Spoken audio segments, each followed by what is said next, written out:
Hello everyone, আমি consultant psychologist Arijit Sinha. And আজকে যেই কথাটা আমি বলতে চাই সেটা হচ্ছে একটা শব্দ যেটা আমরা ইংলিশে খুব ইউজ করি। আমরা বলে থাকি যে আমার অকুপেশন, এটা অকুপেশন এই অকুপেশন ওই। তো অকুপেশন বলতে সে সবসময় শুধু আমরা জবকে বোঝাই তা নয়, প্রফেশন বা জব তা নয়, মানে আমরা কী নিয়ে অকুপাইড, কী করছি আমরা, সেটাই হচ্ছে আমার অকুপেশন। তো একটা মানুষ যদি জব বা চাকরিজীবী না হন বা ব্যবসা না করেন, তার মানে কি সে কোনো অকুপেশনে নেই বা তার কোনো অকুপেশন নেই বা সে কোনো অকুপাইড নয়, তা নয়।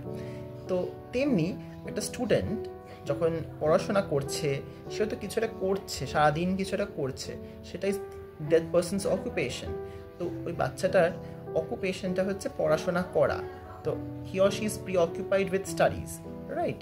তো সেই জায়গাটাতে দাঁড়িয়ে আমি একটা জিনিস নোটিস করলাম যে একটা কর্পোরেট এমপ্লয়ি বলুন কি একটা গভর্নমেন্ট এমপ্লয়ি বলুন, সেখানে একটা ফিক্সড টাইম আছে অনেক ক্ষেত্রেই, যে এই আওয়ার্স হচ্ছে ওয়ার্কিং আওয়ার্স, এর বেশি ওয়ার্কিং আওয়ার্স হয় না। তো যারা গভর্নমেন্ট এমপ্লয়িজ অনেকেই বুঝতে পারবেন, রিলেটও করতে পারবেন যে মোটামুটি 10টা কি 11টায় শুরু হয় এবং 5টা 7টার মধ্যে মোটামুটি এন্ড আপ হয়ে যায়।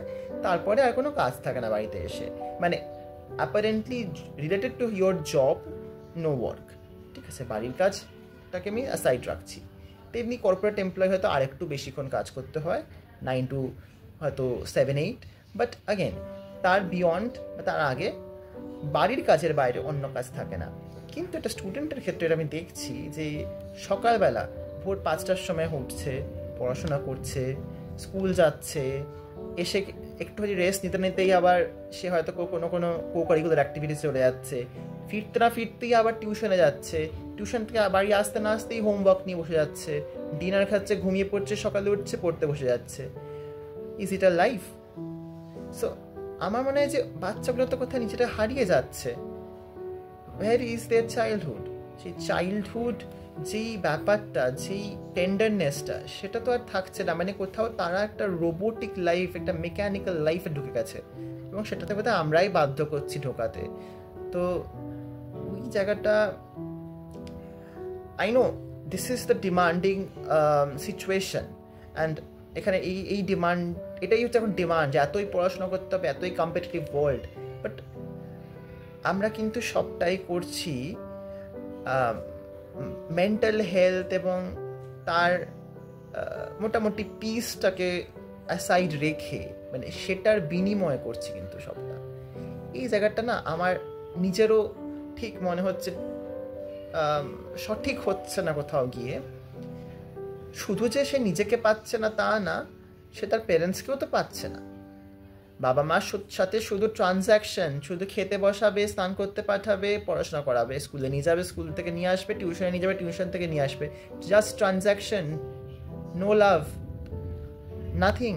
মানে ওই সময় নেই, মানে ভালোবাসা নেই তা না, ভালোবাসা প্রকাশেরই সময়টা নেই, এতটাই মেকানিক্যাল লাইফ। আমি দেখি কয়েকজনকে উইকেন্ডে 7 ঘন্টা 5 ঘন্টা ধরে টানা টিউশনস করছে। I am just shocked. Like, what kind of life we are giving them? তো ওদেরও তো একটা মানসিক প্রেশার পড়ছে, and then we expect they have to get 90%, তারও বেশি। কতটা টানবে? একটা ইলাস্টিক রাবার ব্যান্ড টানতে টানতে তো ছিঁড়ে যাবে একদিন না একদিন, তো সেও একদিন ছিঁড়ে যাবে, এক্সস্টেড হয়ে যাবে। সেই এক্সশন থেকে বাঁচানো দরকার বাচ্চাগুলোকে, তাদের মেন্টাল হেলথটা নিয়ে একটু ভাবা দরকার, তাদেরকে তাদের নিজেকে খুঁজতে দেওয়ার জায়গাটা করে দেওয়া দরকার, যে সে কি চায়, সে কি করতে পারে, কোনটা তার ভাল লাগে। পড়াশোনাটাকে অ্যাজ আ হবি, কাউকে শুনেছেন পড়াশোনাটা হবি? পড়তে ভাল লাগে, বই পড়তে ভাল লাগে, হবি হতে পারে গল্পের বই, but physics, chemistry, biology, history, geography, English, Bangla, এগুলো হবি নয় পড়াটা। অনেকে বলে যে আমার পড়তে ভাল লাগে, পড়াশোনা করতে ভাল লাগে, বিকজ এটা মাথার মধ্যে ঢোকানো হয়েছে, ইনভিট করা হয়েছে যে পড়াশোনাটা ভালো লাগা উচিত, পড়াশোনাটাকে ভালো লাগাও, পড়াশোনাটাকে ভালো লাগাও। খাওয়া নাওয়া ভুলে পড়াশোনা করো, why? What is the meaning of this sentence? খাবে না, না কে পড়বে? পড়াটাই হচ্ছে লাইফ। ও, আমার এখানটাই খুব আপত্তি কথাটাতে।